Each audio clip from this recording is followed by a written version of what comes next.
igikenewe abanyagihugu bose, abantu bajejwe abanyagihugu, abanyonyombakomi, abadekariti, nibategura abanyagihugu bose bagura imipanga bayikarishe neza, bagura amacumu bayasongore neza, kuko ntaho tuziruka tuja. Bakeneye Uburundi, bakeneye Tanzania, Kongo yoyo murabona bahejeje kuyifata. Ni ukuvuga ntaho tuziruka tuja. Ntituzoja mu Rwanda, nibo bariko batwirukako. Ntituzoja Uganda, nibo bariko batwirukako. Ntituzoja Kenya, nibo bariko batwirukako. Gura imipanga, amacumu, mukarisha imipanga, twirarire. Nk'ufashwe ahubwo baba bakwiye guca bamukatira aho nyene, bigaca bija kuri rezo sosiyo bakabibona nyene yuko bitoroshe. Yego, bitoroshe. Jewe mukori nk'uwo nofata, navyo kuvuga ngo ubutungane ngo ibiki, nca ndamutunganiriza ubwo nyene. Niko bimeze. Bitabaye uko burya kaba kabaye. Kuko twebwe nta kwiruka nk'abakongomani vrema. Perezida w'u Burundi ashoboye kurongora Uburundi? Usubize yego cyangwa oya, kuko ni ubutumwa bwihutirwa. Perezida w'u Rwanda ashoboye kuyobora u Rwanda? Usubize yego cyangwa oya. Ndabizi muri komenti bigiye kuba deba. Ikindi twibaza, Red Tabara, FDLR nibo bagiye gutuma Uburundi busekana, cyangwa Uburundi n'u Rwanda birwana? Koko Uburundi bufite FDLR, Uburundi bugahamya ko u Rwanda rufite Red Tabara, ngira ngo iserukiwe n'uwitwa General Niyombare Godefroid. Noneho rero umuntu yibaza avuge ngo ese ibi bihugu ko ari bibiri, Uburundi n'u Rwanda, bigiye kurwana bipfuye FDLR na Red Tabara? Icyo ni kimwe. Ese Uburundi nanone bushobora kurekura FDLR bukazamaganira kure bugakinga? Ese nanone u Rwanda rwo rushobora kurekura impunzi Uburundi bukeneye? Kuko Red Tabara yo igaragara ko iba muri Kongo, itaba mu Rwanda, kandi mu Rwanda ni igihugu gitoya kitabona aho umutwe ukorera uri mu mashyamba. N'Uburundi ntibwabona, n'Uburundi ni buto, ntago wavuga ngo hari umutwe w'i Burundi ngo uri mu kibira. Oya. Aho rero nahibazwa, ariko ni ikibazo gikomeye cyane, kandi uyu mwanya yenda se mushobora kubonera igisubizo, cyangwa se mukanakibura, bagatana mu mitwe u Rwanda n'Uburundi, amasasu akavuga hasi hejuru. Uyu munsi wa none Evariste Ndayishimiye biriwe bamuhata ibibazo abanyamakuru, abenegihugu. Nge ntari bugarukeho hano, murantunga, mwabyumvishije uko gipanze. Ni ukuvuga ngo hano ese kubera iki ubuvugishwa bwavugishijwe uhereye kera bwagiye bwose bugaruka ku ntwaro ya CNDD-FDD ko byanze, cyangwa se bigoranye, cyangwa se bifite ikibazo gikomeye cyane? Icyo nacyo ni kimwe umuntu yagaruka hakibaza. Uyu munsi wa none kubika FDLR u Rwanda ni ikibazo gikomeye cyane. Ibyo bintu ntushobora kubisigurira u Rwanda. FDLR irimo abakoze ihonyabwoko, u Rwanda rukurikiranyeho icyo kintu, Burundi bukurikiranye Red Tabara ihirika n'itembagaza ry'ubutegetsi, umwe afite umwanzi wundi, undi afite umwanzi wundi. Ibyo byose nge simbivuga nk'uko firima nk'ubyemeza, ahubwo mbivuze ko ariyo matate ahari. perezida w'u Burundi n'uyu munsi yabigarutse arababwira ngo nta kintu upfa n'u Rwanda uretse kurubwira ngo rumpe abo bantu basize bashatse gutembagaza ubutegetsi. Nibyo perezida w'u Burundi arimo asaba. U Rwanda rugasaba FDLR Congo. Hano rero undi akavuga ngo kuva ku mupaka w'Ubuganda M23 yirukankanye FARDC, yirukankana Wazalendo, yirukankana FDLR, yirukana igisoda cy'u Burundi, iragitibikana mu burengerazuba, mu majyepfo, kugeza babugejeje ku ntara ya Bujumbura, ku mupaka wa Gatumba barabambutsa, babageze iwabo barabashorera. Noneho iki kintu iyo umuntu akitegereje akakiweza, bivuze iki? Bisobanuye iki? Kandi na n'uyu munsi Burundi buravuga buti turi maso duhumurire, uretse ko iyo nyine ari imvugo ya politike, n'ejo wakumva amasasa ari guturagurika, mugabo abantu bakibwira abandi ngo muhumure, ngo bimeze neza, ngo diplomasi, ngo nta mpamvu ihari yo gutuma tugwana, kandi impamvu zihari zifatika. Uburundi buravuga buti reka mvuge rero ngo hari abantu bafashije opozisiyo umugambi wabo. Hari n'abantu bafashije Yesu gushyira mu bikorwa umugambi wo gukuraho Evariste Ndayishimiye. Hari n'abantu bafashije Sebarundi cyangwa se CNDD-FDD gutuma igaragara nabi mu ruhando mpuzamahanga. Nubwo ntaza kudoma agatoki ngo ndase ku ntego, ariko ndagenda mbivuga urabyumva. Ayanjye itegereza urebe abantu badatumye itegeko iryo ari ryo ryose rya Evariste Ndayishimiye rishyirwa mu bikorwa, bakarigararije bakarirwanya AZ kugeza ridashyizwe mu bikorwa.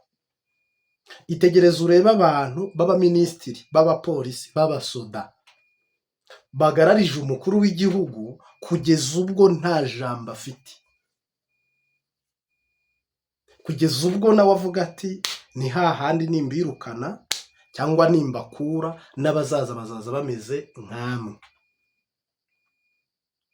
kandi uraza kubabona. None isaba abantu ni intumwa za Red Tabarana n'iyo mbare, ni intumwa za M23 mu gihugu cy'u Burundi, ni intumwa z'abashaka guhirika ubutegetsi, no opozisiyo iri mu gihugu mo imbere, ni bantu ki? Koko Ndayishimiye Evariste nimumbwire itegeko yashinze rikubahirizwa rigashyirwa mu bikorwa? Nta na rimwe. Nimumbwire ikintu yaba yarakoze icyo ari cyo cyose, uze kukimbwira muri komenti umbwira uti iki yaragikoze gishyirwa mu bikorwa, ntacyo uza kubona. Afite rero hari ikipe, ni Yesu yikoresha. Niyo mpamvu rero buno ubuhanuzi nguha ngo Imana yamwimye amaboko. Niba mu biro bye bakira ibiturire, niba afunga abasoda Prime Niyonga bakabafunguza, niba ibindi kubivuga nk'ubizi, nk'uri kureba ko bwuzuye ibyo kuvaho, ibyo kwirukanwa, ibyo gusohoka muri perezidansi y'u Burundi byaheze. Mareka yamaze kubifataho ingingo, ntabwo mbivuga uyu munsi ngo mbigarukemo. Uyu munsi wa none rero nta kintu na kimwe mu Burundi, umuntu wese ari gukizaye, ari gusamaye, ari kunyagaye. Niba bavuze bati ni mu gisata cy'uburimyi, ubwo umwanyagaye. Niba umwe bavuze bati ni mu gisata cy'amategeko, umwanyagaye. Ubwo umwe iyo bateye hejuru mwasamaye, niko mu Kinyarwanda bavuga. Ni indongozi rero zo mu Burundi ziri kugabangana uyu mugati. Ntabwo ari perezida uzigabanya, si abenegihugu bazigabanya nk'uko bazitoye. Buri muntu aho aherereye yipasurira aho ashaka, nkaho ya ntego ya Hitler wavugaga ngo buri mudage azatura aho agomba. noneho neva rero asa n'uwavuze arasarara abura umwumva, asa n'uwasabye banga kumuha ibyo asaba, kandi asaba indongozi bagenzi be. Nta nubwo ari abantu bakinana idiri ngo bafatikanye, oya, umwe akina ibye n'undi agakina ibye. Ni ukuvuga rero nta kinyoma kiramba, nta busuma buramba. Iminsi y'ubusuma ni 40, iminsi y'umusuma ni 40, uwa 41 umuntu agafatwa. Hano rero iminsi y'umusuma mu Burundi igizite iruzuye, iminsi y'ikinyoma iruzuye, iminsi y'ububeshi iruzuye. Hano rero nta jambo rindi risigaye, ribi rivugwa nande, bibi bikorwa nande. Ubwo ibisigaye turakarabye, turakarabye n'ibasi n'isabune, ibasi n'isabune. Kuko buno tuvugana, ijuru ryo ryamaze kohereza abamarayika bo kubiroranya kugira ngo abenegihugu boroherwe. Kuko mu busanzwe aho umwana w'umuntu ananiriwe, Yesu aruruka agakora. Kandi iyo ibintu uvuze ko byanze, Imana iguha umusada cyane rwose. Buno rero shimitse shize amanga nkubarira ngo nyagamagara yawe, wihana wiyeza kabaye pe. Ngarutse ku kawudiyo wumvisemo hano kiyimbonera kure y'Igitega, ni umwe mu barundi wakandungikiye kandi wo mu mbonera kure, ariko njya mbivuga batarimo indani. Waravuga ati nimugure imihoro, mucyaze amacumu, mushaka amafuni, mushaka ubuhiri, umuntu wese mwiketse w'umututsi mumwice, uwo mubona utari mu ishyaka cyangwa utari umugumyabanga mumwice. Ntaho tuzahungira, niko yivugiye. Tanzania barayikeneye, u Rwanda nirwo rutwirukankanye, Kenya iri muri sisiteme y'u Rwanda, Ubugande buri muri sisiteme y'u Rwanda. None gasha twirinde twirarire habaye. Nababwiye ngo ni deba nyine. None se uyu Murundi we wagize ngo niba ibi biri mu mbonera kure,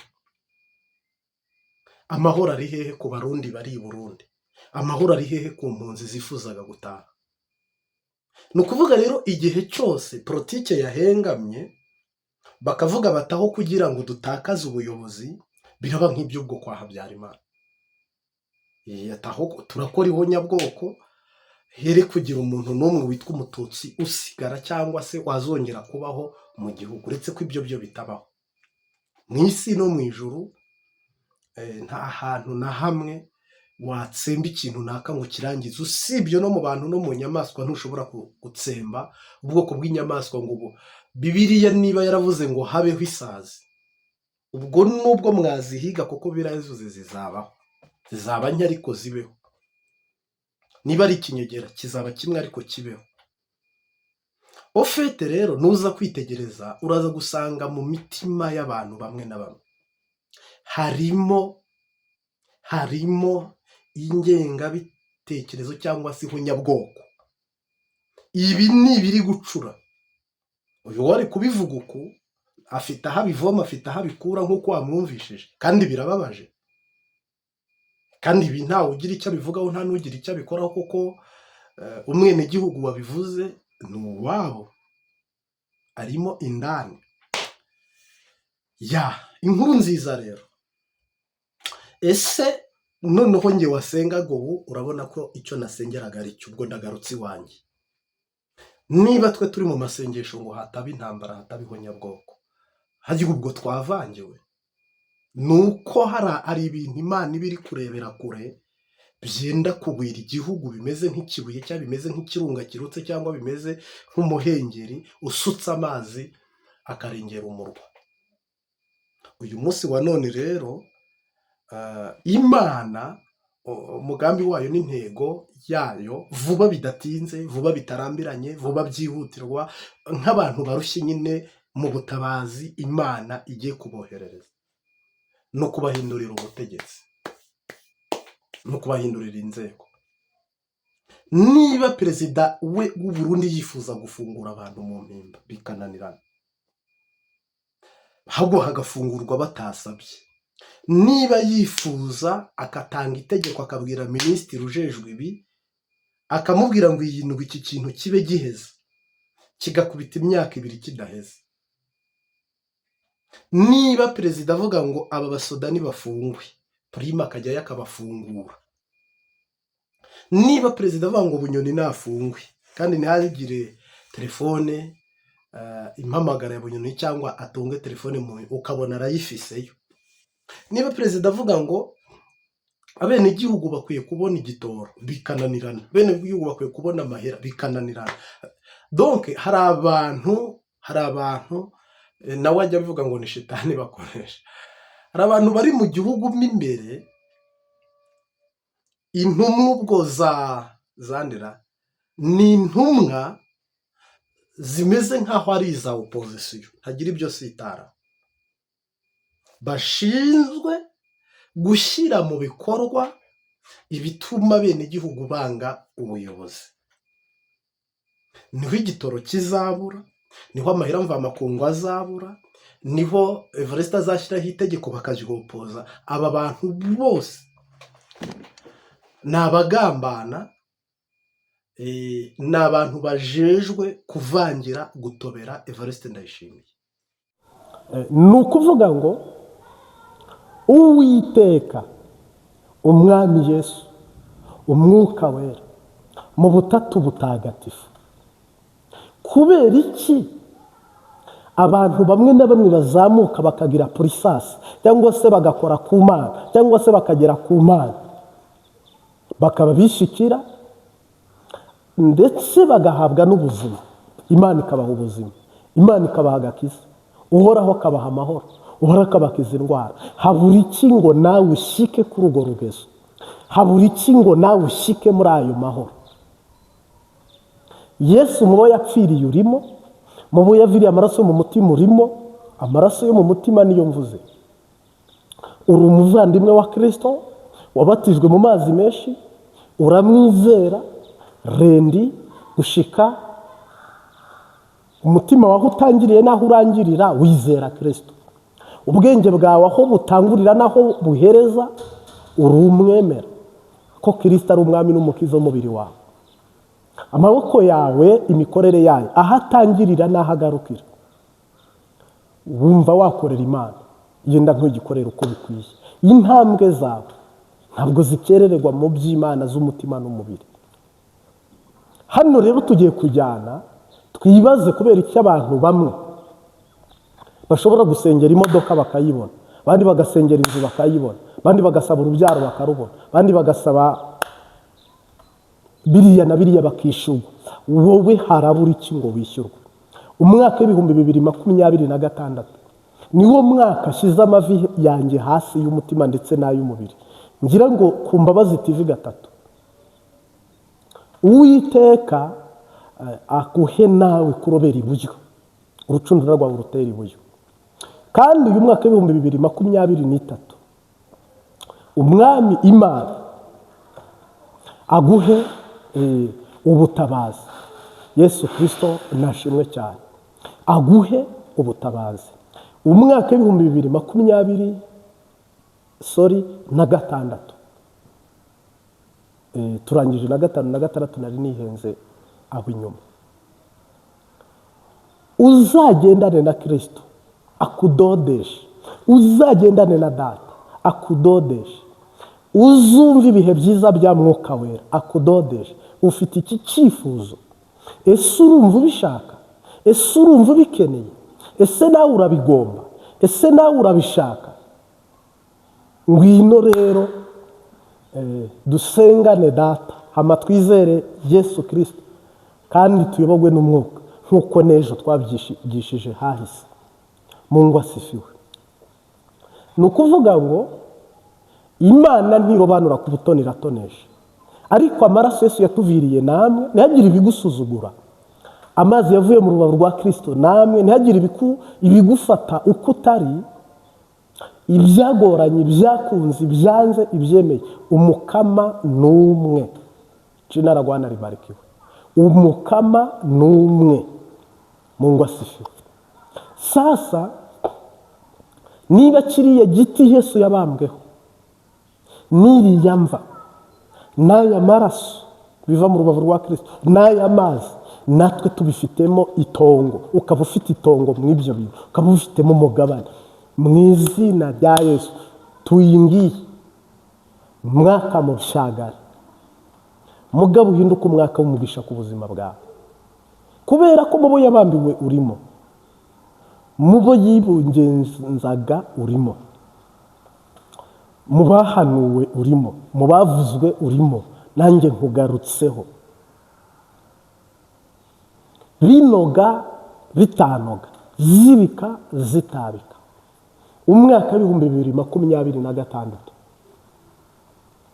ndashaka kubona uwabambwe witanze ku musaraba, ndashaka kwambara inkomezi bandanyura urugendo biguma cyane byoroha, ngomba kubona uwabambwe bavuga cyane babihebe, ngomba kubona uwabambwe, agomba kubona uwabambwe witanze ku musaraba, ndagomba kwambara inkomezi bandanyura urugendo biguma cyane byoroha, ndagomba kubona uwabambwe baseme cyane babihebe, ngomba kubona uwabambwe, agomba kubona uwabambwe witanze ku musaraba, ndagomba kwambara inkomezi bandanyura urugendo.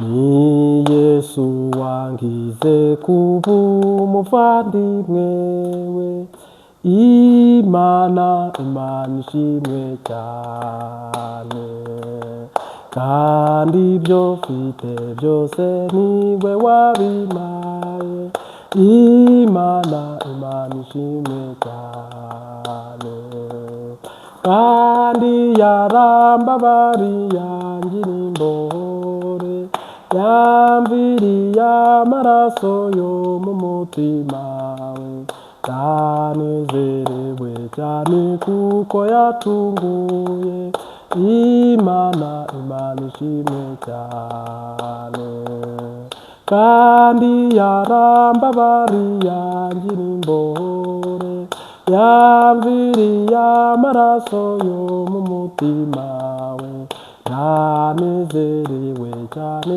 kuko yacunguye, Imana ishimwe cyane.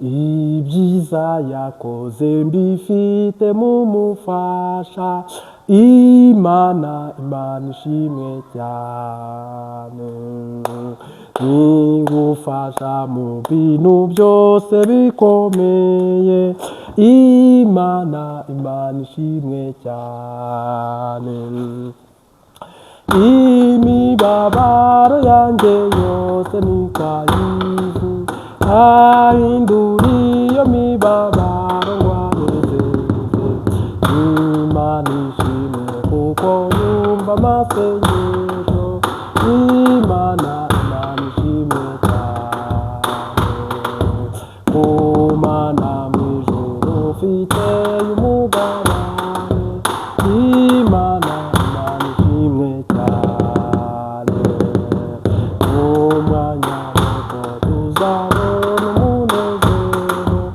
Imana ishimwe cyane, n'ijuru abera bazamurika nk'izuba, Yesu azatambika ikamba ry'ubugingo, tumwitegure kuko azagaruka vuba, Imana ishimwe cyane, n'ijuru abera bazamurika nk'izuba, Yesu azatambika ikamba ry'ubugingo, tumwitegure kuko azagaruka vuba, Imana ishimwe cyane.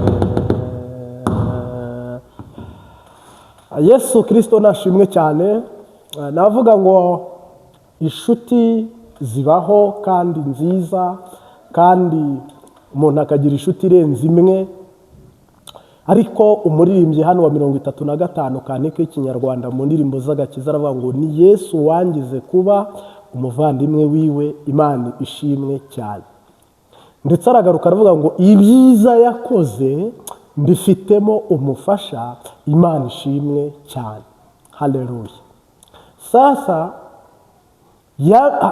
yamviriye amaraso yo mu mutima. Buriya iryo jambo ryumvemo uburemere, yamviriye amaraso yo mu mutima.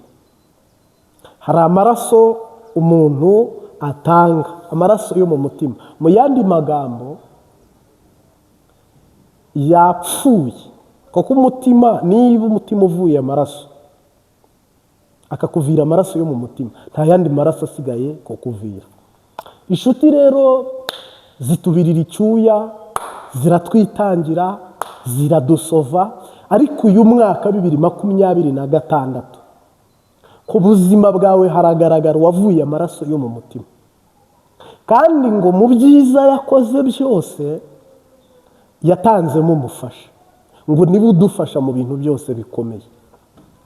Ubufasha wabuze, serivisi zigoye, serivisi ziruhije, ubufasha uri gusaba, ibyiza byose Imana izaguha umufasha, muzagendana mu kwa mbere kugeza mu kwa 12 uri mu mashimwe. Ubufasha waraburose, nyabufasha buturuka ku Mana mu izina rya Yesu. Noneho aravuga ngo kandi imibabaro yanjye yose ni kwa yizi. Imana imenye imibabaro yawe yose. Nta wundi mwaka dutegereje, Imana irawuduhaye. Nta wundi Yesu dutegereje, yaraje. Nta yandi maraso bazatuvira naya. Nta wundi mwuka wera dutegereje, umufasha twaramurose. Nta wundi data dusenga n'uyu. Nta indi Afrika turimo niyi, cyangwa se Uburayi cyangwa se Amerika. Nta yindi si turimo niyi.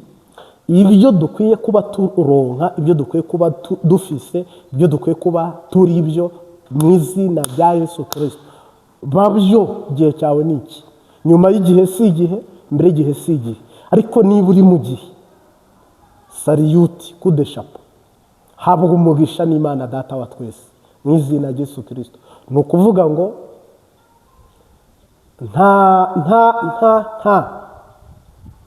nta kindi kintu gitegerejwe gukorwa atari iki gikozwe. Rero usaba umuntu wese uri kutwumva, kandi usaba umuntu wese udukurikiye ku Mbabazi TV 3, ni ukuri akira umuhezagiro. Akira umuhezagiro uhereye mu kwa mbere.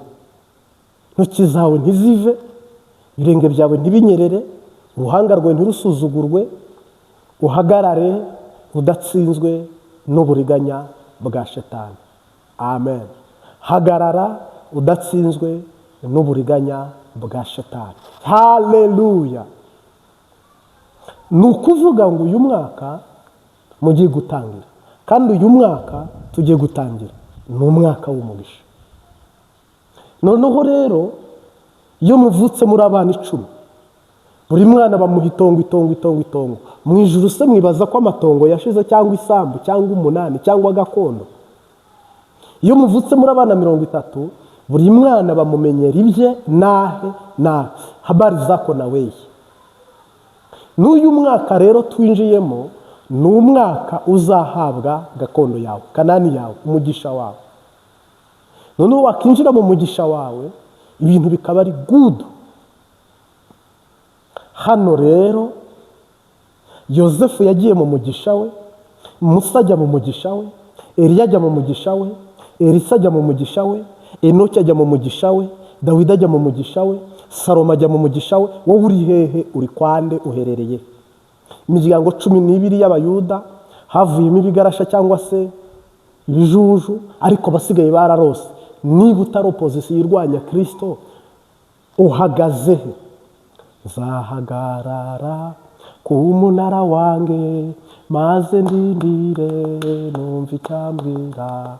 Zahagarara ku munara wange maze ndindire numva icyambwira. Niba abo bose bararose ibyasezeranye, haleluya. Niba natwe twizeye nizeye ko igihugu kigiye kuronka, nizeye ko umuntu perisoneri agiye kuronka, nizeye ko uwashyize amavi hasi, senga senga ntacyo uzabura, senga senga ntacyo uzabura, erega iyo mana dusenga nta bwiza duterera, erega iyi mana dusenga nta bwiza dutererana. Rero harimo abantu batunga imiduga bakumva Yesu nibo yapfiriye, bakaba bafite amazu meza, bafite ubuzima bwiza, bati nitwe Yesu yemera. Wikisuzugura, wikipinga, wikirwanya, wikikengera, ahubwo hagarara mu butwari n'ubushobozi, ugabana umugisha n'Imana, ugabana umugisha uhabwa na Kristo, kandi ibintu bitakuwa salama katika jina la Yesu Kristo. Mwami Yesu ndagushimiye, natwe turabaragwa ba Kanani, natwe turabaragwa gakondo, natwe turabasezeraniwe nawe. Ndagushimiye ko ukuboko kwawe kurambuye ukadusohoreza isezerano, ndagushimiye ko amaso yacu abibonye, amaboko yacu akabifata, amaguru yacu akabihagararamo, ndagushimiye ko amatwi yacu uyahaye umugisha. Haleluya, haleluya. Ndagushimiye mwana w'intama w'Imana, uri kure n'uri hafi wizeye ijambo ryawe, riramubohora rikamukiza. Buri muntu wese aragabanye ku bwawe Yesu, si ku bwanjye ahubwo ni ku bwawe, icyubahiro ni icyawe. Mpesheje rero nyaguhora ku ngoma umuntu wese twatangiranye iri teraniro tukanarisozanya. Urakoze mwana, tugabane umugisha imbere zawe, mu izina rya Data na Mwana n'Umwuka Wera, amen.